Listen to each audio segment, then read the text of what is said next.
everyone, and welcome to another episode of the Wellness Show by Iskandar Investment Berhad. I'm Elaine Daly, and here I am today with someone who I've known for a very long time. She's been a mentor to me throughout the years. She's shaped me into who I am when it comes to education. So I'd like to introduce you to Dato Freida Pilus, who is an edupreneur. This is the first time I'm hearing the word. Good afternoon and welcome to the show. How are you? Very well, thank you very much. You're looking fantastic. Oh, thank you very much, Elaine. When you said you've known me for so many years, I feel so ancient, you know.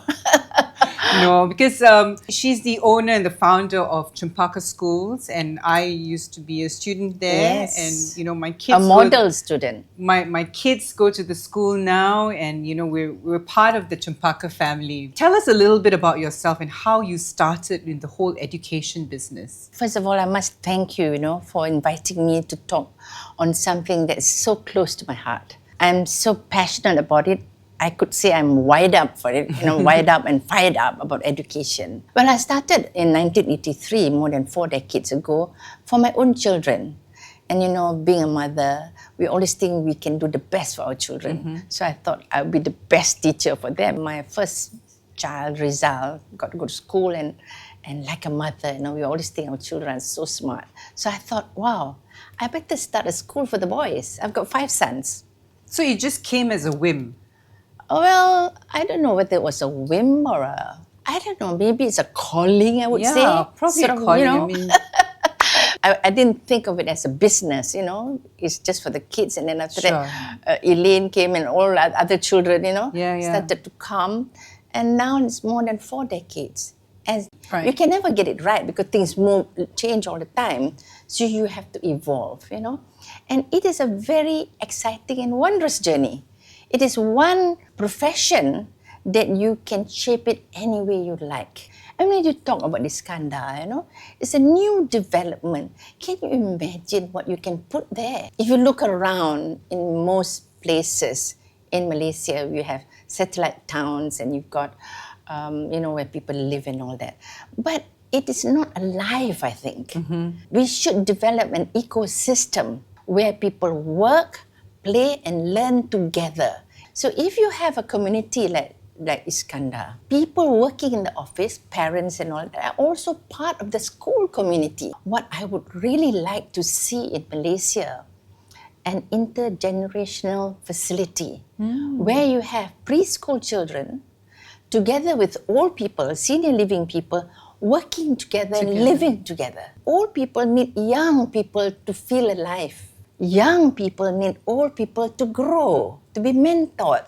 And there's so many things you can learn from one another, you know. So if somebody in Iskandar were to build it, I will run it for them. Awesome. So why not? Why can't we have that? So that, you know, there is that emotional bonding between the old and the young, you know. To teach them empathy. Empathy, to teach them to be resilient, to be adaptive. Parents cannot just leave it to the school to do it.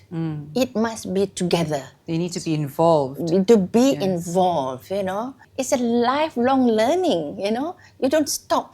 Do you know that I took art when I was 73? What? Yes. I took art, not just taking art. I know myself. I need to be disciplined, or I need somebody to discipline me, you know. I need somebody to motivate me. And what best to do it? By an exam.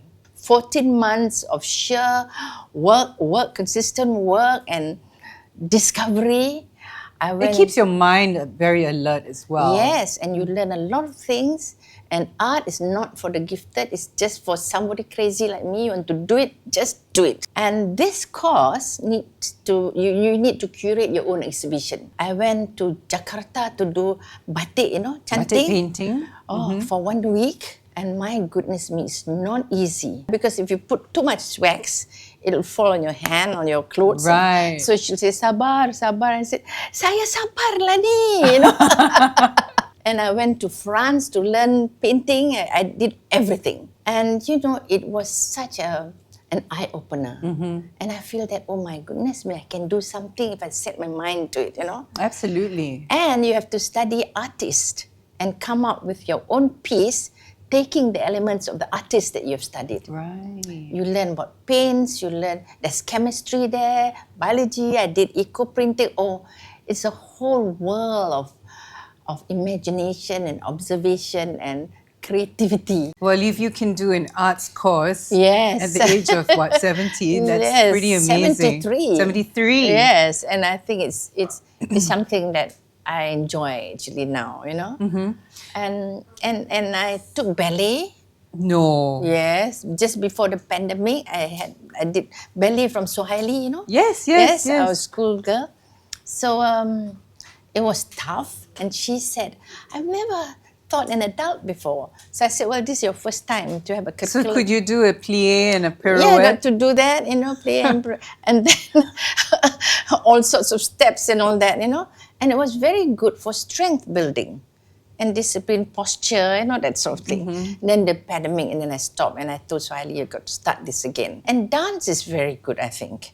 You use all your 5 senses when you do that, you know. Absolutely, yeah. Yes. You got to remember your steps. Yes. And the mind. And when you do it together physically. again, there you are. So can you imagine in Iskandar, you have a theatre there. Families can perform, not just the children in school, you know. Well, it's amazing that you have so many ideas when it comes to, you know, having it in the Iskandar, you know, Innopolis. Okay, the question is, when are you going to bring it over to Johor? Well, I'm open to this, you know, and I would really like to see an intergenerational facility there. Sure. So that, you see, there's a lot of, now it's becoming, I don't know whether it's a trend or it's actually a necessity, where old people now go and stay in a senior living facility. And developers are trying to come up with all sorts of ideas, you know. But it's sprouting out everywhere. Yes, everywhere, because it's the thing that now people spend money on it. So it's good business. No, but I think it's not just a business. I think you've got to look at it from a very holistic perspective, you know. And when you have intergenerational kind of facility, it becomes more emotional, more attached. It's not just going to stay in a place where you have medical facilities and so on, but it's in a place for you to live. Dato Freida, how would you incorporate sustainability into the whole education system? You see, sometimes when we see landscaping, you know, they plant plants that need changing all the time. Why? This is such a hot country. You need shady trees, big trees, you know. Why not have fruit trees? You go to Spain. And it's all over the oranges place. all over the place, you know. You go to Morocco, oranges in the riads, you know. Why can't we have rambutans everywhere? You notice in school, I've just planted rambutans. Oh, really? Yes. I didn't notice that. Okay. You know, so you see, why don't we do this so that they learn to appreciate? In Cempaka a few years ago, I got the children to learn about the environment. Do you know that we planted paddy in Damansara Heights? It's amazing. It's amazing, isn't it? And we had mengemping, we did all sorts of, we taught the children to harvest the paddy and so on and so forth. And then I wanted the children to learn to be observant. So we taught them birding, taught them photography, because when you learn photography, you become more observant. Yes. You know, because you've got to learn to put in this frame, the rule of thirds and so on and so forth, you know. You become more observant, you know. And then we had a garden, a vegetable garden, in front of the school. We have got a house there, and I planted this. It's like farm to table. So we did all the herbal plants and all that. And because of that, we became a member of the slow food movement in Italy. So this slow food movement, it was started about 30 over years ago by this gentleman who wanted to give fair price to farmers. So therefore, when you buy anything, it should be within 10 kilometers of your restaurant or your house, plants or food, you know, farm to table. Vegetable. Yes, farm to table. And then you eat less. It must be organic, you know. You don't eat processed food, and it's called it's lesser waste as well. Yes, it's called slow food movement. This is how education can be so we part can of do the this. ecosystem. That's right. So why can't in Iskandar you do this? You give land for farming, you know. It's not the old grandmother potting around the house. No, it must be properly structured. Correct. It's not just planting, but learning about the plants, learning about the soil, learning about the cycle of the plants, learning about insects that come around, birds that come around, I remember when we planted the paddy in Damansara. This is Damansara School. Then suddenly there were lots of birds. Then I realized that, when the paddy is about to ripen, the birds would come and eat. So we had to cover we had a scarecrow, but the birds somehow were not scared of the scarecrow. So we had to put a net over it. Right, yes. right. Okay. So it's really, really interesting. Fantastic. Great takeaways from this. Thank you so much for being in the show. Thank you so much for having me. It was a pleasure having you on, and hope to see you again soon. And to all of you as well, hope you had a great session with us, and I'll see you in the next episode.